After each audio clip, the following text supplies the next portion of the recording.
விவாகரத்தும் கிடச்சிருக்காது, குழந்தையும் அடுத்த இதுக்கு போகணுன்னாலும் முடியாது. ஸோ இந்த மாதிரியான சூழ்நிலைகள்லாம் இருந்துருக்கு. சரிங்க, அப்போ என்னுடைய கர்ம வினை, என்னுடைய கர்மா பலன் குறைந்து நான் இத்தனை வயசு வரைக்கும் நான் இருந்துட்டேன். எனக்கு 33 வயசு ஆகுது, எனக்கு 35 வயசு ஆகுது, எனக்கு 40 வயசு ஆகுது, எனக்கு 50 வயசு ஆக போகுது.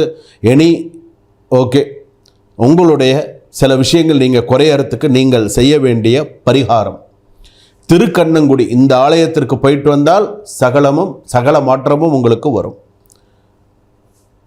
தெரிஞ்சு தப்பு செய்கிறது வேற, தெரியாமல் தப்பு செய்கிறதுங்கிறது வேற. திருக்கண்ணங்குடி அப்படின்ற ஊருக்கு போங்க. விஷ்ணு ஆலயம் இருக்குது, சுதர்சன ஹோமம் அங்கே போய் பண்ணிட்டு வாங்க. மிருகசீரிஷ நட்சத்திரம் மிதுன ராசி, திருவாதிரை நட்சத்திரம் மிதுன ராசி, புனர்பூச நட்சத்திரம் மிதுன ராசி. போய் பண்ணிட்டு வந்தீங்க அப்படின்னு சொன்னால் வாழ்க்கையில் நீங்கள் அமோகமாக இருப்பீங்க. சரிங்களா? நல்லதோ கெட்டதோ, இன்றைக்கி ஒரு கணவன் மனைவியாக இன்றைக்கி நீங்கள் இருக்கீங்க, ஒத்துமையாக இருக்கீங்க அப்படின்னு சொன்னால் அதில் சண்டை சச்சரவுகள் இல்லாமல் அடுத்தடுத்து நீங்கள் வாழ்க்கையில் நன்னா